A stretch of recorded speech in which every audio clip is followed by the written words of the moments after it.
Arquétipo do arcano: os enamorados e a letra Vô.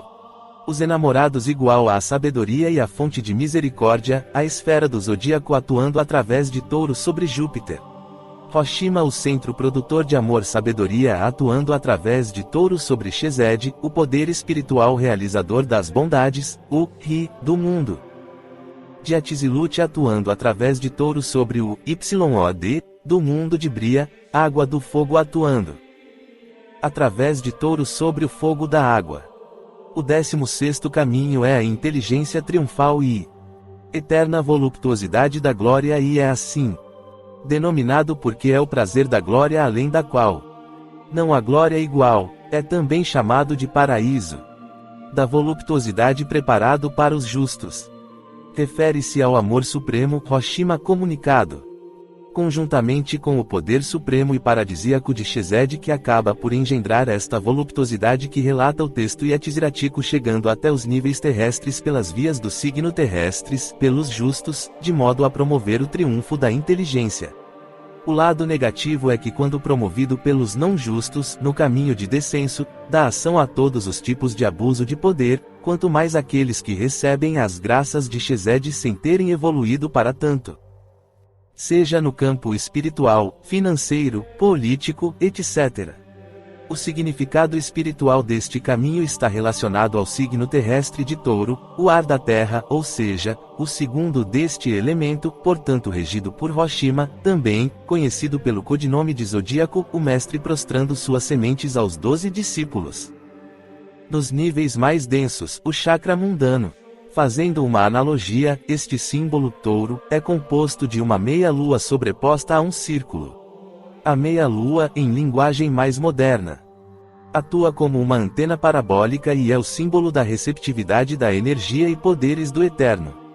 Já o círculo representa a radiação destas energias, uma luz doadora de vida para os planos manifestados. Nos dois sentidos reflete e recebe o amor e o poder. Chesed é o nível dos mestres que alcançaram o íntimo, estão na escalada mais alta da evolução e pretendem agora penetrar na Trindade. Superaram o seu karma pessoal e agora podem decidir continuar rumo aos planos divinos ou permanecer e auxiliar ao resto da humanidade, escravos de suas criações mentais e emocionais.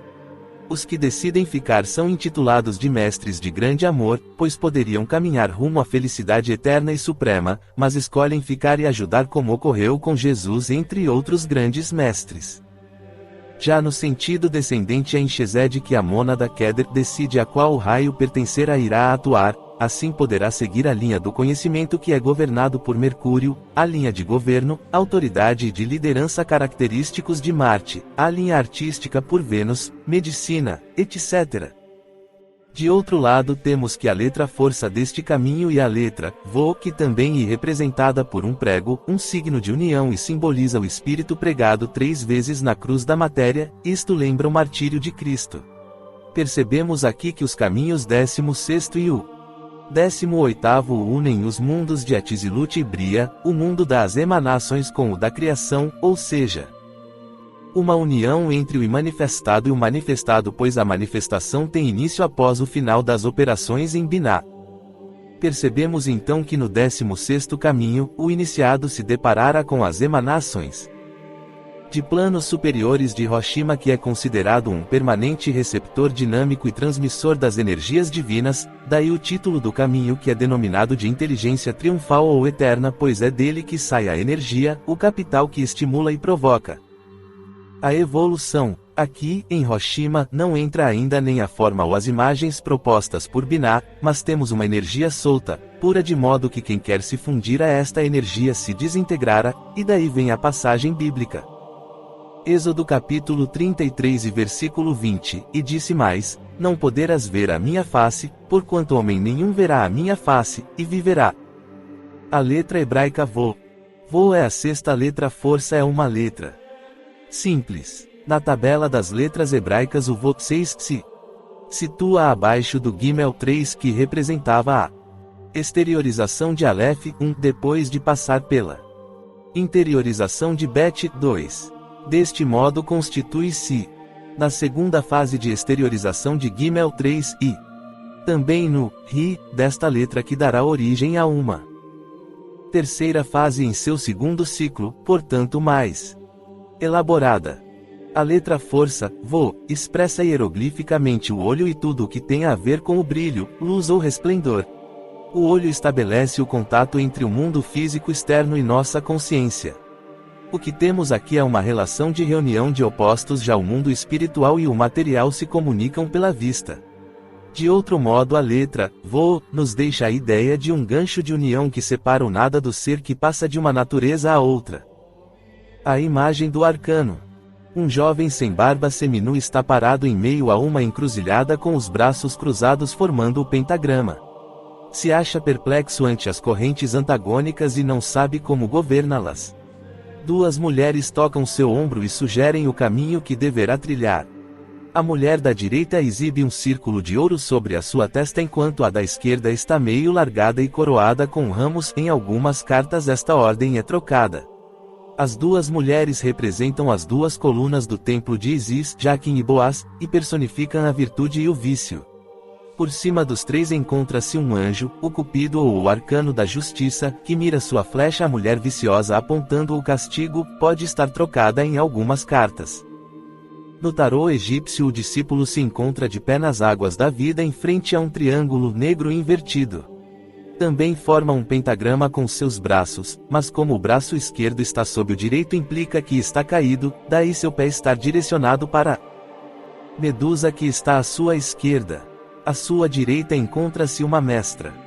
Na parte superior, o arcano da justiça ou hierarca da lei segura um arco que forma um triângulo com o vértice para cima e aponta com a sua flecha para a cabeça de Medusa. Algumas cartas aparecem invertido, no intuito de cortá-la, sugerindo a indicação do melhor caminho a seguir.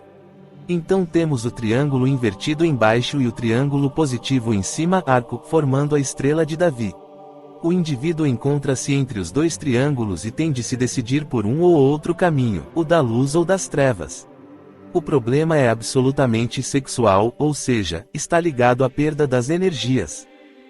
O jovem ainda não é um mago e, de acordo com o caminho que escolher, tornar-se ao iniciado do arcano 1 ou o imprudente fulminado pelo arcano 16. O simbolismo implica que, se o indivíduo escolher o bom caminho, pela consciência, contrário às paixões, será auxiliado pela providência no combate ao mal. Contudo, um dos nomes deste arcano é a indecisão, em razão do indivíduo não saber ainda qual o caminho a seguir. Vo está relacionado diretamente com a sexta sefira Taiferet Sol. Trata-se de um agente fecundador masculino, um ponto de união. Basta dizer que não existe nenhuma palavra em hebraico que comece com esta letra, eis que se constitui em uma ponte entre dois estados. No nome divino Jeová Yod Vo Ri encontramos o Vo entre dois ris. Sibete se constitui na primeira morada, o ventre universal, a casa dos sentimentos. O Vo é o que está dentro desta casa fazendo morada. Como Taiferet é um exteriorizador de Binah, então podemos averiguar um obscurecimento em Vo a fim de que se produza o ato da fecundação que sempre é executado nas trevas, seja da união sexual, no útero, ou mesmo a semente lançada na terra, a fim de dar origem a um novo ser, ou mesmo que após a atuação das trevas espessas a luz seja reconhecida. Trata-se de um símbolo que se traduz nas ideias de reunião e ao mesmo tempo de antagonismos com as suas consequências. Eis que as forças da natureza estão à disposição daqueles que possuem a capacidade de resisti-las. O arcano 6 é chamado enamorados, amantes e também de indecisão ou resolução, pois seja o que for decidido realizar-se-á. Também significa o encadeamento dos dois opostos. Homem-mulher, o equilíbrio pela união amorosa nos mistérios Lingam e Yoni. O Lingam somente se pode unir com o Yoni, essa é a lei da alquimia, o enlace com ou sem a perda das energias sexuais e suas consequências conforme seja a resolução. Assim sairá com a mulher virtuosa ou com a rameira, será o encadeamento, a luta entre o amor e o desejo. A fornicação, a perda das energias sexuais, é um pecado contra o Espírito Santo e não tem perdão. 1 Coríntios, capítulo 6 e versículo 18 e 19, fugir da fornicação. Todo pecado que o homem comete é fora do corpo, mas o que fornica peca contra o seu próprio corpo. Ou não sabeis que o vosso corpo é o templo do Espírito Santo, que habita em vós, proveniente de Deus, e que não sois de vós mesmos? Mateus capítulo 12 e versículo 31. Portanto, eu vos digo, todo pecado e blasfêmia se perdoará aos homens, mas a blasfêmia contra o Espírito não será perdoado aos homens. A luta entre os dois ternários, o triângulo positivo para cima, e o negativo invertido, simbolicamente tratado como o Cristo interno, o Espírito, o primeiro, e Satã, o segundo, a besta animal de nosso interior. Então o triângulo superior representa o dragão da sabedoria. Keder, Hokmah e Binah, o invertido, o dragão negro. Judas, demônio do desejo, vive dentro do corpo astral. Caifás, demônio da má vontade, vive dentro do corpo da vontade ou corpo causal. E Pilatos, demônio da mente, vive dentro do corpo mental, mas representam também os 3 traidores, de Hiram Abif. Ao mago é vedada a paixão em razão desta ser passiva e a magia ser ativa. Contudo, o amor é um grande instrumento mágico e que, se usado na magia sexual, traz grandes retornos, mas o Sansão cabalista não pode deixar adormecer pela Dalila, as energias devem subir, eis o segredo deste arcano. Axioma transcendente, trabalhos me dá Senhor, mas com eles fortaleza. Palavras-chave que define o arquétipo: decisão, escolha por vontade própria. Votos, deliberações, responsabilidades. Dicotomia, encruzilhada, escolha entre duas pessoas para união e matrimônio, momento de escolha, liberdade, deliberação entre correntes de pensamentos, pelas formas, artes, renúncia de prazeres, risco de sedução, dedicação, sacrifícios.